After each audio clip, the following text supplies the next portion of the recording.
বিকাশ, তুই আমার সন্তানদের বুকে কেন গুলি করলি? তাহলে বুঝে গেল তোরা প্রশাসনের নামে কলঙ্ক।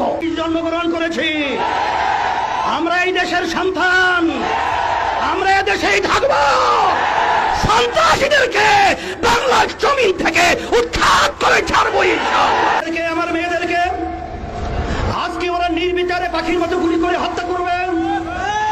আমি বিশেষ করে আমার ছেলেদের, আমার মেয়েদের গার্জিয়ানদেরকে, অভিভাবকদেরকে বলবো, আপনার সন্তানদেরকে রাস্তায় গুলি করবে, হত্যা করবেন, আর আপনারা ঘরে থাকবেন, এটা হতে পারে না। আপনারা আসেন, আমরা আমাদের সাথে আছি। গেল যেই মায়ের কোল খালি হলো, সেই সন্তান আজকে মা এতিম হলো, আজকে মা সন্তান হারা হলো। আমরা বসবাস করছি। আজকে আশ্চর্য, একটা ছেলে আবু সাইদের হাতে কোনো অস্ত্র নেই, ওর হাতে কোনো লাঠি নেই, ও একটা মেধাবী ছাত্র, ওর কোনো সন্ত্রাসীর কোনো তালিকা ওর নামে নেই। সেখানে ঠান্ডা মাথায় ওর বুকের ভিতরে একটা নয় কয়েকটা গুলি করে পাখির মতো লুকিয়ে ফেলে হয়েছে। আর সেটা আমরা বসে বসে দেখবো, আর সেটা আমরা সহ্য করব? এটা হতে পারে না, হতে দেওয়া যায় না। এর প্রতিবাদে রাস্তায় নামতে হবে। খুনিদের বিচার বাংলার জমিনে করতেই হবে।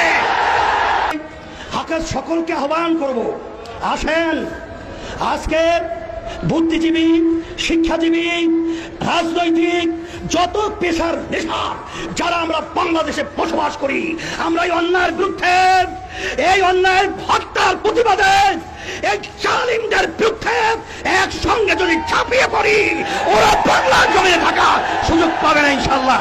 এই আহ্বান আমি সকলকে করছি, আসেন। আর বসে থাকলে আমাদের পায়ের নিচে মাটি থাকবে না, এদেশে আমাদের জানমাল ইজ্জতের নিরাপত্তা থাকবে না, আমাদের স্বাধীনতা থাকবে না। তাই আমাদের স্বাধীন দেশে আমাদের স্বাধীনতা নিশ্চয়তা করার জন্যই রাজপথে নামার জন্য। দেশের ভিতরে বসবাস করার মতো উপযোগী কোনো রাষ্ট্র বলতেই দেশে নেই। এখন আমরা কোথায় যাব? আজকে রাস্তায় নামলে, প্রতিবাদ করলে আজকে গুলি করা হয়, আজকে জেলে দেওয়া হয়, আজকে অঙ্গহানি করা হয়। এখন আমাদের দেশ ছেড়ে আমরা ভারত যাব? আমরা কি ইউরোপ এবং বিভিন্ন অন্যান্য দেশে আমরা নাগরিক হব?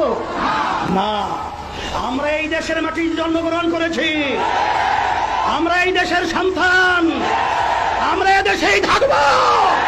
সন্ত্রাসীদেরকে বাংলার জমিন থেকে উৎখাত করে ছাড়বো ইনশাআল্লাহ। আজকে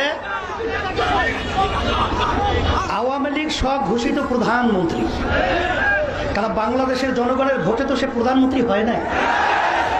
আর এই সরকার তো বাংলাদেশের জনগণের ভোটে সরকার নির্বাচিত হয় নাই।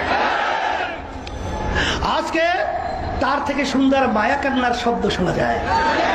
কিন্তু আপনি এবং আপনার সেক্রেটারি জেনারেল দলীয়, তাদের বক্তব্যের কারণে আজকে এই হত্যাযজ্ঞ বাংলাদেশে ঘটেছে।